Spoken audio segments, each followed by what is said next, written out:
오늘도 하나님께서 주신 이 복된 하루를 하나님의 뜻에 따라 온전히 이루어가는 믿음의 날이 되시기를 주님의 이름으로 축원합니다. 오늘 함께 봉독한 이 말씀에서 모세는 이스라엘 백성들에게 이제 곧 요단을 건너서 약속의 땅에 들어가서 거기에서 해야 할 일들을 명하고 있습니다.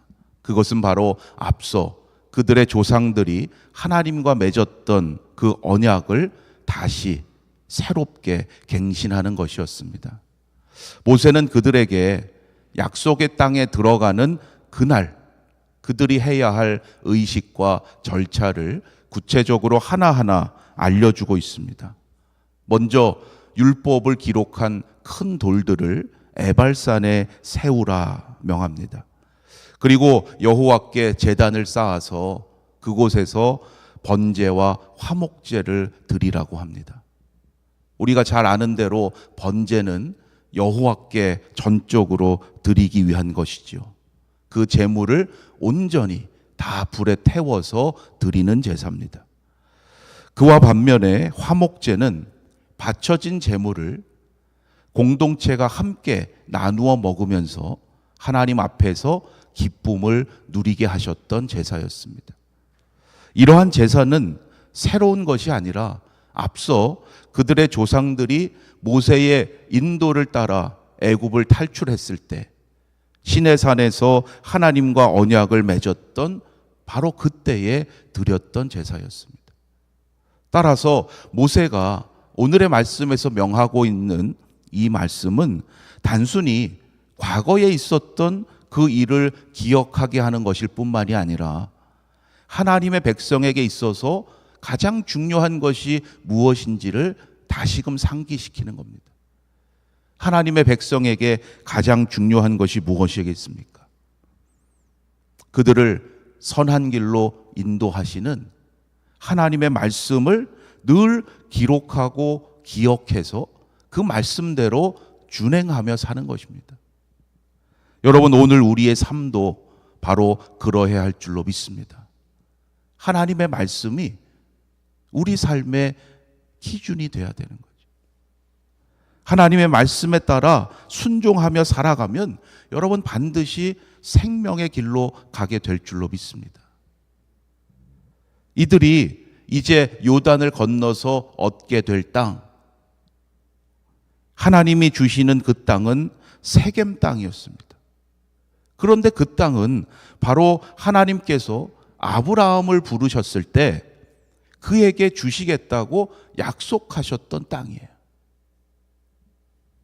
창세기 12장에 아브라함을 부르시는 이야기가 나오죠. 12장 6절로 7절에서 이렇게 말씀하셨어요.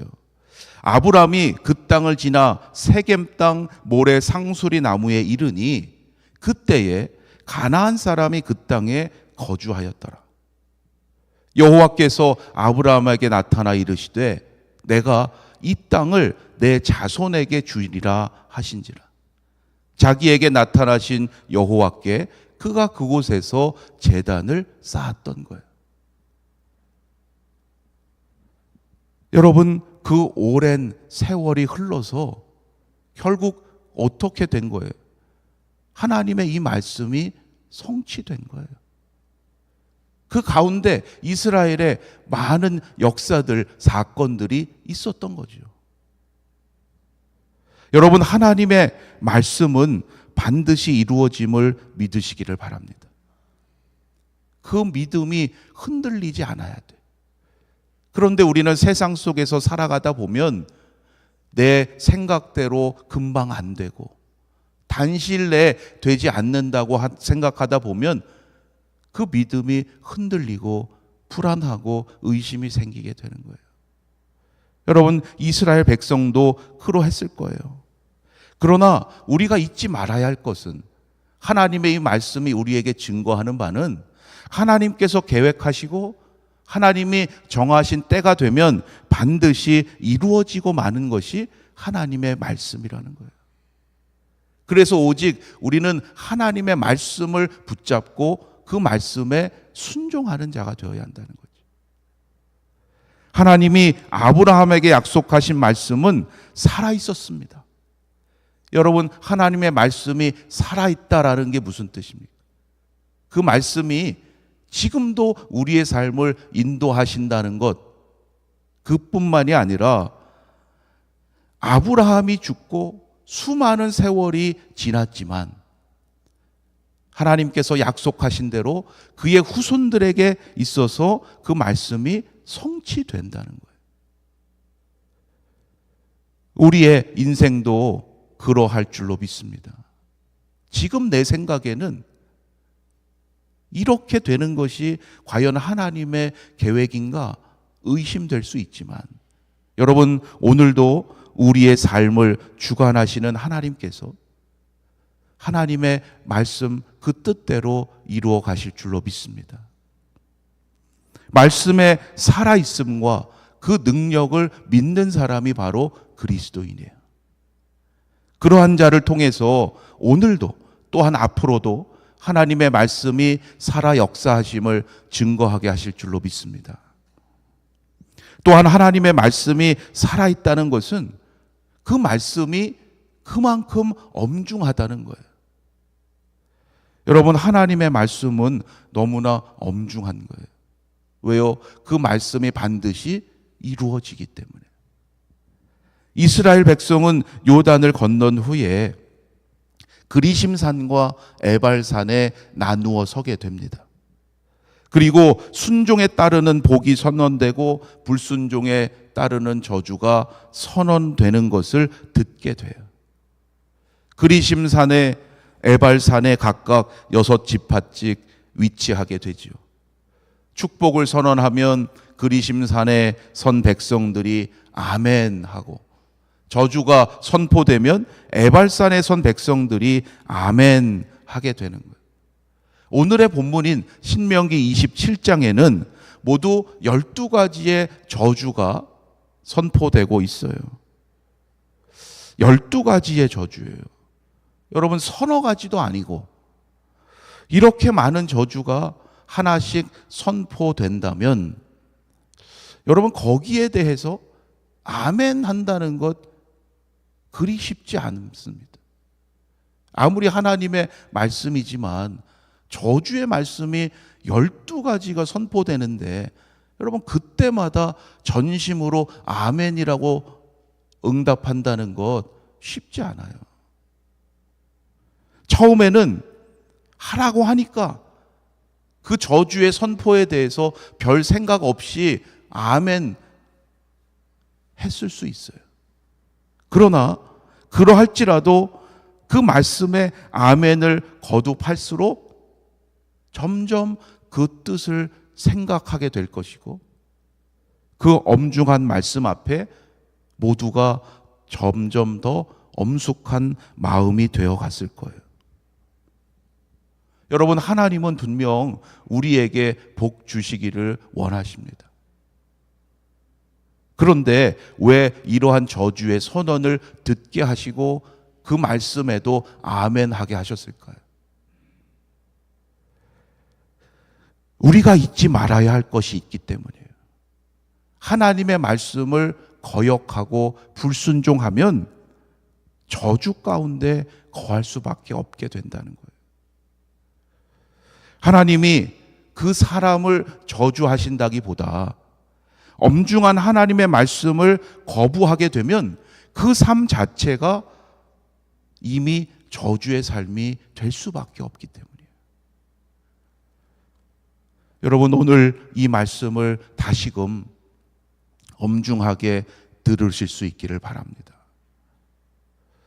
그것이 오늘 우리를 향하신 하나님의 깊은 사랑의 마음이 담겨 있음을 깨달아 가시기를 바랍니다. 마지막으로 12가지 저주의 그 내용을 살펴보면 한 가지 흥미로운 점을 발견하게 됩니다. 가지수로는 12가지입니다. 그런데 내용으로 보면 6번째부터 9번째까지 선포되는 이 4개의 저주는 사실 하나의 주제로 묶일 수가 있어요. 6번째부터 9번째까지의 저주는 성범죄라는 하나의 공통된 주제로 묶어볼 수 있습니다. 그렇게 되면 이 12가지가 모두 8가지의 종류의 저주가 돼요. 8가지의 저주, 8저주라고 할 수 있죠. 여러분 뭐가 생각나십니까? 팔복이 떠오르지요. 신약 마태복음 5장에 나오는 예수님의 산상수훈에서 선포되었던 그 팔복과 오늘의 본문이 마치 대조되는 것과 같이 깨닫게 됩니다. 팔복은 어떠한 사람이 받게 된다고 했습니까? 심령이 가난한 자, 애통하는 자, 온유한 자, 의에 줄이고 목마른 자, 긍휼히 여기는 자, 마음이 청결한 자, 화평하게 하는 자, 그리고 의를 위하여 핍박을 받는 자예요. 이것을 오늘의 말씀에 나오는 저주를 받게 되는 사람과 비교해 보면 더욱 분명해집니다. 팔복에 제시된 내용을 지키고 순종하는 사람은 결코 이렇게 저주받게 될 일이 없다는 거예요. 여러분, 저주를 받을까 염려하고 두려워하는 인생이 되지 마시길 바랍니다.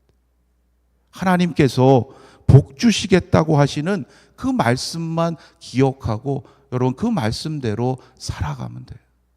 그러면 결코 저주를 받을 일이 없는 거예요. 오늘의 본문에서는 에발산에서 이러한 저주가 선포되었어요.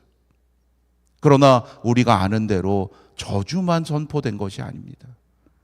그리심산에서 하나님의 놀라운 축복이 선포되었음을 잊지 마시길 바랍니다. 그 축복의 선포는 다음 장인 신명기 28장을 통해서 우리가 내일 보다 상세히 만나게 됩니다. 그 축복의 만남을 기대하시면서 오늘도 살아있는 하나님의 이 말씀의 엄중함을 다시금 깨달으시고 그 말씀에 순종함으로 우리 모두 하나님께서 인도하시는 그 놀라운 축복의 산에 오르게 되기를 주님의 이름으로 축원합니다. 기도드리겠습니다. 하나님, 우리 아연의 성도들 모두가 하나님 예비하시고 인도하시는 축복의 산에 오르게 되기를 원합니다. 오늘도 살아 역사하시는 하나님의 그 말씀의 엄중함을 다시금 깨닫게 하여 주시옵소서. 언제나 우리를 생명의 길로 인도하시는 하나님의 그 말씀에 순종함으로 하나님의 뜻을 이루는 복된 한날이 되게 하여 주시옵소서. 그러나 분명 하나님의 그 말씀을 거역하고 불순종할 때에 우리도 또한 저주 가운데 있을 수밖에 없는 연약한 인생임을 잊지 않게 하여 주시옵소서. 오직 하나님의 인도하심에 따라 믿음으로 나아가는 인생 되게 하셔서 저희들의 삶을 통하여 많은 이들이 하나님을 알게 하시고 이 땅에 하나님의 나라를 이루어가는 축복의 통로 되게 하여 주시옵소서. 오늘도 하나님 앞에 감사함으로 간구하는 기도의 제목들마다 하나님 들으시고 응답하여 주시옵소서. 그로 말미암아 날마다 하늘의 기쁨과 평안이 저희들의 삶 가운데 충만케 하셔서 항상 기뻐하며 하나님께 영광 돌리는 복된 삶이 되게 하여 주시옵소서. 오늘도 병상에서 하루를 시작하는 성도들이 있습니다. 하나님 치유하심의 능력을 베풀어 주시고 육신의 연약함으로 인하여 그의 믿음이 흔들리지 않도록 성령께서 붙잡아 주시고 하나님의 놀라우신 은혜 가운데 거함을 깨닫게 하여 주시옵소서. 오늘도 저희들 마땅히 해야 할 일들 성령께서 깨닫게 하시고 감당할 지혜와 능력을 더하여 주시옵소서. 오늘도 교회와 또 이 나라와 또 온 열방을 위하여 기도하게 하셨사오니 하나님 기도의 능력을 체험하는 삶이 되게 하시고 기도의 사람으로 세우신 하나님을 기쁘시게 하는 믿음의 삶이 되게 하여 주시옵소서. 모든 것 감사드리며 우리 주 예수 그리스도의 이름으로 기도드립니다. 아멘. 하늘에 계신 우리 아버지여, 이름이 거룩히 여김을 받으시오며 나라가 임하시오며 뜻이 하늘에서 이루어진 것 같이 땅에서도 이루어지이다. 오늘 우리에게 일용할 양식을 주시옵고 우리가 우리에게 죄 지은 자를 사하여 준 것 같이 우리 죄를 사하여 주시옵고 우리를 시험에 들게 하지 마시옵고 다만 악에서 구하시옵소서. 나라와 권세와 영광이 아버지께 영원히 있사옵나이다. 아멘.